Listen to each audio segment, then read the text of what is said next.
ಕಾಂಗ್ರೆಸ್ನಲ್ಲಿ ಕುರ್ಚಿ ಕದನ ಕುತೂಹಲ. ಇಂದು ಮತ್ತೆ ಡಿಕೆಶಿ ಖರ್ಗೆ ಮುಖಾಮುಖಿ. ಪಠ್ಯದಲ್ಲಿ ಭಗವದ್ಗೀತೆ ಸೇರ್ಪಡೆಗೆ ಎಚ್ಡಿಕೆ ಪತ್ರ. ಕುಮಾರಸ್ವಾಮಿ ವಿರುದ್ಧ ಕೈಪಡೆ ಸಿಡಿಮಿಡಿ. ಆದಿಚುಂಚನಗಿರಿ ಶ್ರೀಗೆ ಎಚ್ಡಿಕೆ ಕ್ಷಮೆಯಾಚನೆ. ನ್ಯಾಷನಲ್ ಹೆರಾಲ್ಡ್ ಕೇಸಲ್ಲಿ ಡಿಕೆಗೆ ನೋಟಿಸ್. ಈ ಎಲ್ಲ ಸುದ್ದಿಗಳನ್ನು ನೋಡ್ತಾ ಹೋಗೋಣ ಕರ್ನಾಟಕ ಟಾಪ್ 20ಯಲ್ಲಿ. ಪವರ್ ಶೇರಿಂಗ್ ಜಟಾಪಟಿ ಮಧ್ಯೆ ಎಐಸಿಸಿ ಅಧ್ಯಕ್ಷ ಮಲ್ಲಿಕಾರ್ಜುನ್ ಖರ್ಗೆ ಹಾಗೂ ಡಿಸಿಎಂ ಡಿಕೆ ಶಿವಕುಮಾರ್ ಇಬ್ಬರು ಇವತ್ತು ಮುಖಾಮುಖಿಯಾಗಿದ್ದಾರೆ. ವಿಧಾನಸೌಧ ಆವರಣದಲ್ಲಿ ಅಂಬೇಡ್ಕರ್ 69ನೇ ಮಹಾಪರಿನಿರ್ವಾಣ ದಿನಾಚರಣೆಯಲ್ಲಿ ಭಾಗಿಯಾದ ಇಬ್ಬರು ಒಟ್ಟಿಗೆ ಸದಾಶಿವನಗರದವರೆಗೂ ಪ್ರಯಾಣ ಬೆಳೆಸಿದ್ದಾರೆ. ಇಬ್ಬರ ಭೇಟಿಯನ್ನು ಸಚಿವ ಸತೀಶ್ ಜಾರಕಿಹೊಳಿ ಸಮರ್ಥಿಸಿಕೊಂಡಿದ್ದಾರೆ. ಹೈಕಮಾಂಡ್ ಏನ್ ಸಂದೇಶ ರವಾನಿಸಿಲ್ಲ. ಇಬ್ಬರ ಭೇಟಿಯಲ್ಲಿ ಅಂತಹ ವಿಶೇಷತೆ ಏನೂ ಇಲ್ಲ. ಹಾಸನ ಸಮಾವೇಶಕ್ಕೆ ಸಿಎಂ ಹಾಗೂ ಡಿಕೆಶಿ ಇಬ್ಬರು ಒಟ್ಟಿಗೆ ಹೆಲಿಕಾಪ್ಟರ್ನಲ್ಲಿ ತೆರಳಿದ್ದಾರೆ. ಶಾಲಾ ಪಠ್ಯದಲ್ಲಿ ಭಗವದ್ಗೀತೆ ಸೇರಿಸಬೇಕು ಅಂತ ಕೇಂದ್ರ ಶಿಕ್ಷಣ ಸಚಿವ ಧರ್ಮೇಂದ್ರ ಪ್ರಧಾನ್ಗೆ ಕೇಂದ್ರ ಕೈಗಾರಿಕಾ ಸಚಿವ ಎಚ್ಡಿ ಕುಮಾರಸ್ವಾಮಿ ಬರೆದಿರುವ ಪತ್ರಕ್ಕೆ ಈಗ ತೀವ್ರ ಅಸಮಾಧಾನ ವ್ಯಕ್ತ ಆಗಿದೆ. ಈ ಬಗ್ಗೆ ಬೆಂಗಳೂರಿನಲ್ಲಿ ಪ್ರತಿಕ್ರಿಯೆ ಕೊಟ್ಟ ಸಿಎಂ ಸಿದ್ದರಾಮಯ್ಯ ಕೇಂದ್ರ ಸಚಿವ ಎಚ್ಡಿ ಕುಮಾರಸ್ವಾಮಿ ವಿರುದ್ಧ ಕಿಡಿಕಾರಿದ್ರು. ಬಿಜೆಪಿ ಜೊತೆ ಸೇರ್ಕೊಂಡ ಮೇಲೆ ಕುಮಾರಸ್ವಾಮಿ ಅವರು ಮನುವಾದಿ ಆಗ್ಬಿಟ್ಟಿದ್ದಾರೆ ಅಂತ ಕಿಡಿಕಾರಿದ್ರು. ಇನ್ನು ಕುಮಾರಸ್ವಾಮಿ ಯಾಕೆ ಪತ್ರ ಬರೆದಿದ್ದಾರೋ ಅನ್ನೋದು ಗೊತ್ತಿಲ್ಲ, ಅದು ಅವರನ್ನೇ ಕೇಳಬೇಕು ಅಂತ ಗೃಹ ಸಚಿವ ಪರಮೇಶ್ವರ್ ಹೇಳಿದ್ದಾರೆ. ಕುಮಾರಸ್ವಾಮಿ ಅವರು ಕೂಡ ಬಿಜೆಪಿ ಜೊತೆ ಸೇರ್ಕೊಂಡು ಚುನಾವಣೆ ಮಾಡಿದ ಮೇಲೆ ಈಗ ಅವರು ಮನುವಾದಿಗಳಾಗ್ಬಿಟ್ಟಿದ್ದಾರೆ. ನಾನು ಯಾವ ದೃಷ್ಟಿಯಿಂದ ಹೇಳಿದ್ದೇನೆ, ಎಲ್ಲರನ್ನು ಕನ್ವರ್ಟ್ ಮಾಡಕ್ಕೆ ಹೇಳಿದ್ದೀನ. ರಾಜ್ಯದಲ್ಲಿ ನಡೀತಾ ಇರ್ತಕ್ಕಂಥ ಇಂಥ ಕೆಟ್ಟ ವಾತಾವರಣ ಇದೆಯಲ್ಲ, ರಕ್ಷಣೆ ಇಲ್ಲ. ಅಹಿಂದ ಹೆಸರಿನಲ್ಲಿ ಸಿದ್ದರಾಮಯ್ಯ ಮಜಾ ಮಾಡಿದ್ದಾರೆ ಎಂಬ ಕುಮಾರಸ್ವಾಮಿ ಹೇಳಿಕೆಗೆ ತಿರುಗೇಟು ನೀಡಿರುವ ಸಿಎಂ ಸಿದ್ದರಾಮಯ್ಯ ಅಹಿಂದಾಗೆ ಕುಮಾರಸ್ವಾಮಿ ಅವರ ಕೊಡುಗೆ ಏನು ಅಂತ ಪ್ರಶ್ನೆ ಮಾಡಿದ್ದಾರೆ. ಹಾಸನದಲ್ಲಿ ಮಾತನಾಡಿದ ಅವರು, ನಾವು ಗ್ಯಾರಂಟಿಗಳನ್ನ ಮಾಡಿರುವುದು ಯಾರಿಗೆ? ಕುಮಾರಸ್ವಾಮಿ ಕೇಂದ್ರ ಸಚಿವರಾಗಿ ಏನು ಮಾಡಿದ್ದಾರೆ? ರೈತನ ಮಗ ಅಂತಾರೆ. ಮಂಡ್ಯಗೆ ಏನು ಕೊಡುಗೆ ಕೊಟ್ಟಿದ್ದಾರೆ? ಮೇಕೆದಾಟು ಯೋಜನೆಗೆ ಯಾಕೆ ಅನುಮತಿ ಕೊಡಿಸಲಿಲ್ಲ ಅಂತ ಪ್ರಶ್ನೆ ಮಾಡಿದ್ದಾರೆ. ಇತ್ತ ಡಿಕೆ ಶಿವಕುಮಾರ್ ವಿರುದ್ಧ ಅಸಮಾಧಾನ ವ್ಯಕ್ತಪಡಿಸಿರುವ ಮಾಜಿ ಸಚಿವ ರಾಜಣ್ಣ, ಡಿಕೆ ಸಿಎಂ ಆದ್ರೆ ಅವರ ಸಂಪುಟದಲ್ಲಿ ಸಚಿವ ಆಗಲ್ಲ, ನನಗೆ ಸಾಕು, ಇನ್ನೊಬ್ಬರಿಗೆ ಅವಕಾಶ ಕೊಡ್ಲಿ, ನಾನು ಯಾವತ್ತೂ ಅಧಿಕಾರ ಹುಡುಕಿ ಹೋದವನಲ್ಲ ಅಂತ ಹೇಳಿದ್ದಾರೆ. ಅವ್ರ ಕೊಡುಗೆ ಏನು ಅಂತ ಹೇಳ್ಬೇಕಲ್ಲ. ಅವ್ರ ಕೊಡುಗೆ ಹೇಳಿದ್ರ ಮಂಡ್ಯಕ್ಕೆ ಏನೇನು ಕೊಡುಗೆ ಕೊಟ್ಟಿದೀವಿ ಅಂತ ಹೇಳಿದ್ರ ಅವ್ರು ಹೇಳ್ದೆ ನನ್ ಕೇಳಿದ್ರೆ ಅವ್ರು ಹೇಳ್ಬೇಕಲ್ರಿ ಏನೇನ್ ಮಾಡಿದ್ದಾರೆ ಅಂತ. ಅಹಿಂದ ಸಂಘಟನೆ ಮಾಡಿದವ್ ನಾನು. ಅಹಿಂದ ಜನರಿಗೆ ಇವೆಲ್ಲ ಗ್ಯಾರಂಟಿ ಯೋಜನೆಗಳೆಲ್ಲ ಇವೆಲ್ಲ ಮಾಡಿರೋದು, ಭಾಗ್ಯಗಳ ಕಾರ್ಯಕ್ರಮಗಳೆಲ್ಲ ಮಾಡಿರೋದು ಯಾರಿಗೆ? ಬಡವ್ರಿಗಲ್ವಾ? ನನಗೆ ಯಾವ ಸ್ಥಾನನೂ ಬೇಕಾಗಿಲ್ಲ. ನಾನು ಮೊದಲೇ ಹೇಳಿದ್ದೀನಿ, ಶಿವಕುಮಾರ್ ಮುಖ್ಯಮಂತ್ರಿ ಆದ್ರೆ ಅವನ ಮುಖ್ಯಮಂತ್ರಿ ಜಾಗದಲ್ಲಿ ನಾನು ಸಚಿವ ಆಗೋದಿಲ್ಲ ಅಂತ ಹೇಳಿದ್ದೀನಿ. ಈಗಲೂ ಅದಕ್ಕೆ ಬದ್ಧ. ಇತ್ತೀಚೆಗೆ ಡಿಕೆಶಿ ಪರ ಬ್ಯಾಟಿಂಗ್ ಮಾಡಿದ್ದ ನಿರ್ಮಲಾನಂದನಾಥ ಸ್ವಾಮೀಜಿಗಳ ವಿರುದ್ಧ ಕೇಂದ್ರ ಸಚಿವ ಕುಮಾರಸ್ವಾಮಿ ತೀವ್ರ ಆಕ್ಷೇಪ ವ್ಯಕ್ತಪಡಿಸಿದ್ರು. ಇದು ರಾಜಕೀಯ ಜಟಾಪಟಿಗೆ ಕಾರಣ ಕೂಡ ಆಗಿತ್ತು.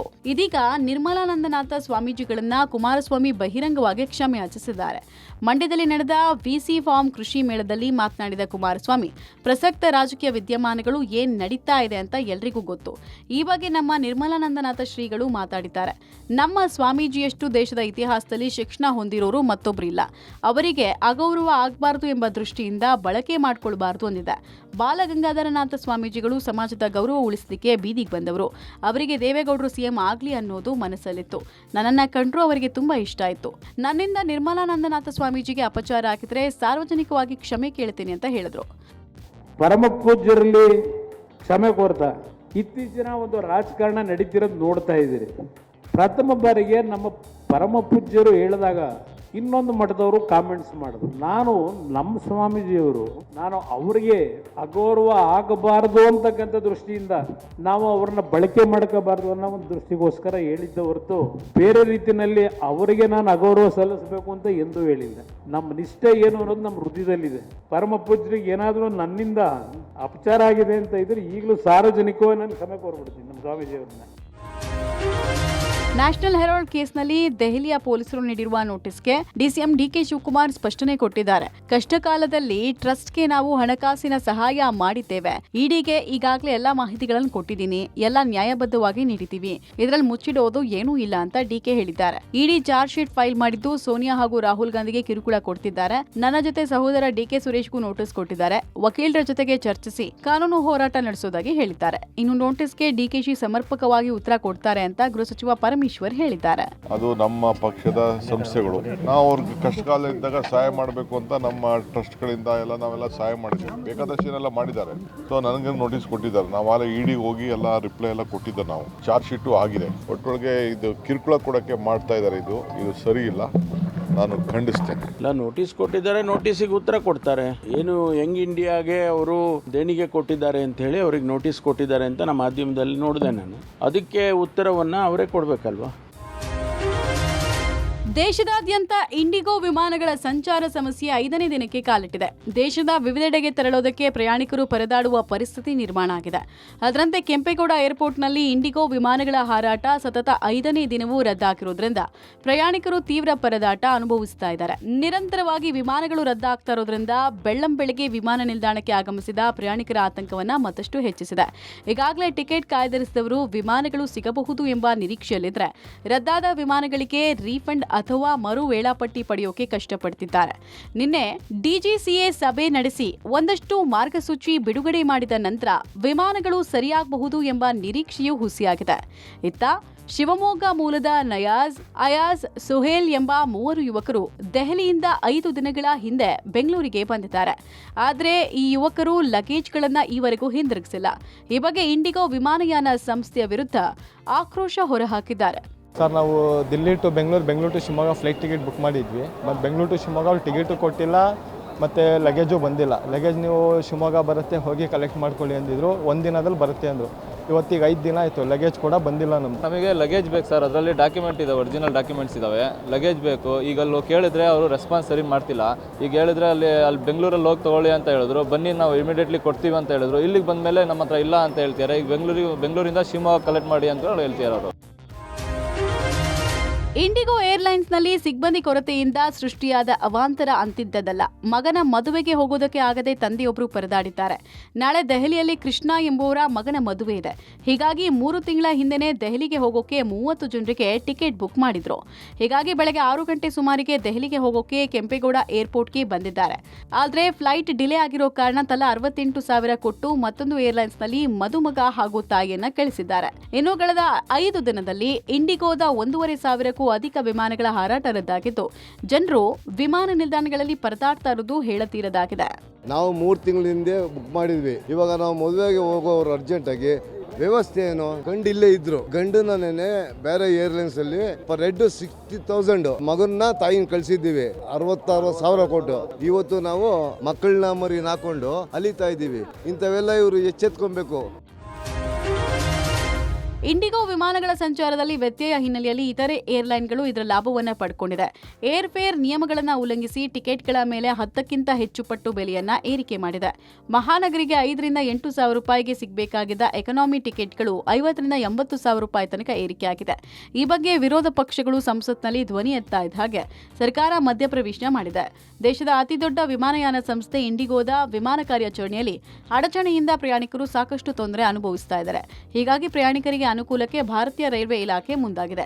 ಪ್ರಯಾಣಿಕರಿಗೆ ಪರ್ಯಾಯ ಪ್ರಯಾಣ ವ್ಯವಸ್ಥೆಯನ್ನ ಹಾಗೂ ಆಯ್ಕೆಯನ್ನು ನೀಡೋಕೆ ಭಾರತೀಯ ರೈಲ್ವೆ ಇಲಾಖೆ ಹಲವಾರು ಪ್ರೀಮಿಯಂ ರೈಲುಗಳಿಗೆ ಹೆಚ್ಚುವರಿ ಕೋಚ್ಗಳನ್ನು ಸೇರಿಸಿದೆ. ಹೆಚ್ಚಿನ ಒತ್ತಡ ಎದುರಿಸ್ತಾ ಇರುವ ಮಹಾನಗರಗಳಿಂದ ದೇಶದಾದ್ಯಂತ ಚಲಿಸುವ 37 ರೈಲುಗಳಿಗೆ ಹೆಚ್ಚುವರಿ ತಾತ್ಕಾಲಿಕ ಕೋಚ್ಗಳು ಮತ್ತು ಟ್ರಿಪ್ಗಳನ್ನು ಸೇರಿಸಲಾಗಿದೆ ಅಂತ ಭಾರತೀಯ ರೈಲ್ವೆ ಅಧಿಕೃತ ಹೇಳಿಕೆಯಲ್ಲಿ ತಿಳಿಸಿದೆ.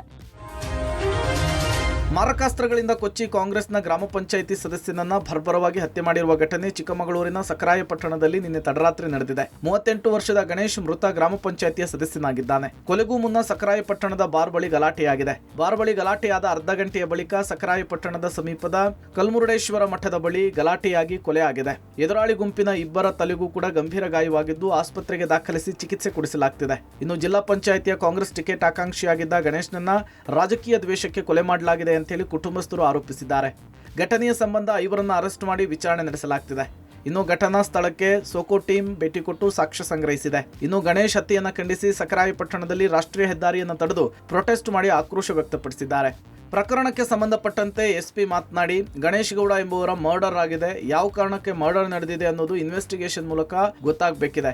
ಆರೋಪಿಗಳ ಪತ್ತೆಗಾಗಿ 4 ವಿಶೇಷ ತಂಡ ರಚನೆ ಮಾಡಲಾಗಿದೆ ಅಂತ ಹೇಳಿದ್ರು. ಇನ್ನು ಸಕರಾಯ ಪಟ್ಟಣ ವ್ಯಾಪ್ತಿಯಲ್ಲಿ ಸೂಕ್ತ ಪೊಲೀಸ್ ಬಂದೋಬಸ್ತನ್ನು ಕೈಗೊಳ್ಳಲಾಗಿದೆ. ಈ ರಾತ್ರಿ ಒಂದು ಮರ್ಡರ್ ಆಗಿದೆ. ಗಣೇಶ್ ಗೌಡ ಅಂತಕ್ಕಂಥದ್ದು ಮರ್ಡರ್ ಆಗಿದೆ. ಸ್ಥಳಕ್ಕೆ ನಾವೆಲ್ಲ ವಿಸಿಟ್ ಮಾಡಿದ್ದೀವಿ. ಸೋಕೋ ಟೀಮು ವಿಸಿಟ್ ಮಾಡ್ತಾ ಇದೆ. ಏನು ಕಾರಣಕ್ಕೆ ಆಗಿದೆ ಏನಕ್ಕೆ ಅಂತೇಳಿ ನಾವು ಪರಿಶೀಲನೆ ಮಾಡ್ತಾ ಇದ್ವಿ. ದತ್ತ ಜಯಂತಿ ಸಮೇತ ಜಿಲ್ಲಾಡಳಿತದವರು ಎಲ್ಲ ಶ್ರಮವಹಿಸಿ ಚೆನ್ನಾಗಿ ಎಲ್ಲರೂ ಸೇರಿ ಅದನ್ನು ಮಾಡಿದ ಮೇಲೆ ಸಮೇತ ಈ ರೀತಿಯ ಕೆಲವು ಘಟನೆಗಳಿಂದ ನಮಗೆ ತುಂಬಾ ದುಃಖ ತರುವಂತಾಗಿದೆ. ಅದು ಇನ್ವೆಸ್ಟಿಗೇಷನ್ ರಿಪೋರ್ಟ್ ಬರಲಿ, ಅಲ್ಲ ಅದು ಯಾವ ಕಾರಣದಿಂದ ಅದು ಹತ್ಯೆ ಆಗಿದೆ ಅನ್ನೋದನ್ನು ರಿಪೋರ್ಟ್ ಬರಲಿ, ಬಂದ ಮೇಲೆ ಕ್ರಮ ತಗೊಳ್ತಾರೆ. ರಸ್ತೆ ಅಪಘಾತದಲ್ಲಿ ಐಎಎಸ್ ಅಧಿಕಾರಿ ಮಹಂತೇಶ್ ಬೀಳಗಿ ಸಾವನ್ನಪ್ಪಿದ ಸುದ್ದಿ ಮಾಸೋಕ್ ಮುಂಚೆನೇ ಅಂಥದ್ದೇ ಮತ್ತೊಂದು ಘಟನೆ ಧಾರವಾಡದಲ್ಲಿ ನಡೆದಿದೆ. ಅಣ್ಣಿಗೇರಿ ಪಟ್ಟಣದ ಹೊರವಲಯದಲ್ಲಿ ಡಿವೈಡರ್ಗೆ ಡಿಕ್ಕಿಯಾಗಿ ಬಳಿಕ ನಡು ರಸ್ತೆಯಲ್ಲಿ ಕಾರಿಗೆ ಬೆಂಕಿ ಹೊತ್ಕೊಂಡಿದ್ದು, ಬೆಂಕಿಯಲ್ಲಿ ಲೋಕಾಯುಕ್ತ ಪೊಲೀಸ್ ಇನ್ಸ್ಪೆಕ್ಟರ್ ಪಂಚಾಕ್ಷರಿ ಸಾಲಿಮಠ್ ಸಜೀವ ದಹನವಾಗಿದ್ದಾರೆ. ತಮ್ಮ I-20 ಕಾರ್ನಲ್ಲಿ ಗದಗ ಕಡೆಗೆ ಹೊರಟಿದ್ರು. ಈ ವೇಳೆ ಧಾರವಾಡ ಜಿಲ್ಲೆಯ ಅಣ್ಣಿಗೇರಿ ಪಟ್ಟಣದ ಹೊರವಲಯದಲ್ಲಿ ಕಾರು ನಿಯಂತ್ರಣ ತಪ್ಪಿ ರಸ್ತೆ ಡಿವೈಡರ್ಗೆ ಡಿಕ್ಕಿಯಾಗಿ ಬಳಿಕ ಬೆಂಕಿ ಹೊತ್ಕೊಂಡಿದೆ. ಕಾರಲ್ಲಿದ್ದ ಹಾವೇರಿ ಲೋಕಾಯುಕ್ತ ಇನ್ಸ್ಪೆಕ್ಟರ್ ಪಂಚಾಕ್ಷರಿ ಸಾಲಿಮಠ ಕಾರಲ್ಲೇ ಸುಟ್ಟು ಕರಕಲಾಗಿದ್ದಾರೆ.